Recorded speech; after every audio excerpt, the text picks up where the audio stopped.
اسی زمانے میں جب امام حسین کی زیارت پر پابندی تھی اور متوکل نے حکم یہ دیا تھا کہ قبر حسین کے اوپر جو نشان ہے اس کو بھی مٹا دیا جائے. آج آپ پھر کمپیر کریں، داعش، القاعدہ، بے قاعدہ یہ سارے موجود ہیں، مگر اس کے بعد بھی امام حسین علیہ السلام کی زیارت کسی نہ کسی انداز میں لوگ کر ہی رہے ہیں.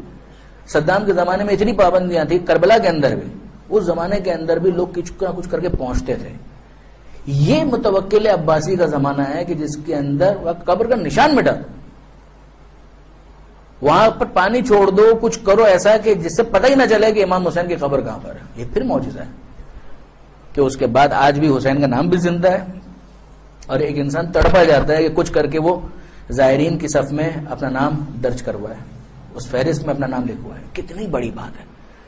یہ متوکل کے زمانے کے اندر ایک طرف کوفہ، دوسری طرف مصر سے زید مجنون چلے اور یہاں سے کوفہ سے جناب بہلول دانا. یہ دونوں افراد کا کس لیے کہ ہم جا رہے ہیں امام حسین کی زیارت کے لیے. بہلول دانا سے آپ واقف ہے، زید مجنون بھی اسی زمانے کے.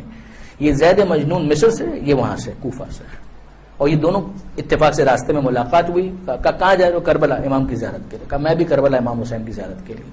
پہنچے دونوں. وہاں پر جس کو معین کیا ہوا تھا اس نے پوچھا تم لوگ کہاں پر جا رہے ہو؟ راستے میں چیک پوسٹ. کہ تم کہاں پر جا رہے ہو؟ کہا کہ امام حسین کی زیارت کے لیے جا. کہ تم کو معلوم نہیں ہے اس کی سزا کیا ہے؟ اچھا سزا کے اندر کیا کچھ تھا؟ بعض اوقات ٹیکس لگاتے تھے، بعض اوقات پنشمنٹس دیتے تھے، بعض اوقات یہ ہوتا تھا کہ ایک ہاتھ کاٹیں گے، بعض اوقات یہ ہوتا تھا کہ دو افراد جا رہے ہیں تو ایک کو قتل کیا جائے گا اور دوسرے کو جانے کی اجازت ملے گی، اور بعض اوقات ایبسولوٹ پابندی، کسی کو بھی جانے کی اجازت. یہ سارے معاملات چل رہے ہیں. کہا معلوم ہے پھر بھی جانا ہے. وہ شخص یہ جواب سننے کا روادار ہی نہیں تھا، وہ ایکسپیکٹ نہیں کر رہا تھا کہ یہ جواب بھی کوئی دے سکتا ہے. اس نے یہ جملہ سنا اور جملہ سننے کے بعد اس نے اپنے آپ کو ان کے قدموں میں گرا دیا کہ دل میں تو میرے بھی حسین کے لیے محبت ہے اور عشق ہے.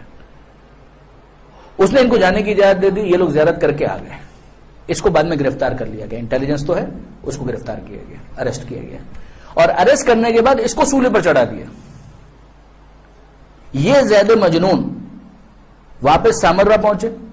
وہاں پر جا کر انہوں نے اس کے لاشے کو حاصل کیا، سمہاؤ اس کو دفن کیا، اور وہاں پر جا کر قرآن پڑھنا شروع کیا کہ یہ ظاہر حسین کا احترام کرنے والا ہے، اس کی تکریم ہونی چاہیے، اس کا احترام ہونا چاہیے. یہ ایک. اب ذرا آخری جملے سنیے جس میں میں جس کو مکمل کر رہا ہوں. یہ زید مجنون جب قرآن پڑھ رہے تھے، یہ سب اس زمانے کے حالات ہیں، جب وہ قرآن پڑھ رہے تھے ایصال ثواب کے لیے، تو اچانک اس نے دیکھا کہ یہ کیا ہو گیا، اتنا مجمع، اتنا مجمع. ایک جنازہ ہے کہ جس کو تیار کیا گیا اور جنازے کے ساتھ اتنا مجمع ہے. زید مجنون نے کسی سے سوال کیا کہ کیا متوکل مر گیا؟ اتنا مجمع، پورا شہر نکل آیا ہے، اتنا مجمع، تو کیا متوکل مر گیا؟ اس پر زید مجنون کو ایک جواب ملا کہ نہیں، یہ متوکل نہیں مرا، متوکل کی ایک محبوبہ کنیز تھی وہ مر گئی. تو متوکل کا حکم ہے کہ سارا شہر باہر نکلے، اس لیے سارا کا سارا شہر جو اس جنازے کے اندر آیا.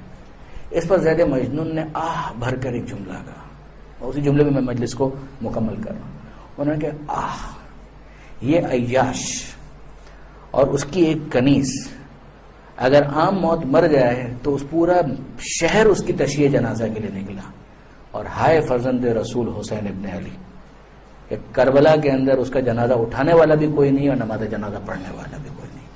وَسَيَعْلَمُ الَّذِينَ ظَلَمُوا أَيَّ مُنقَلَبٍ يَنقَلِبُونَ.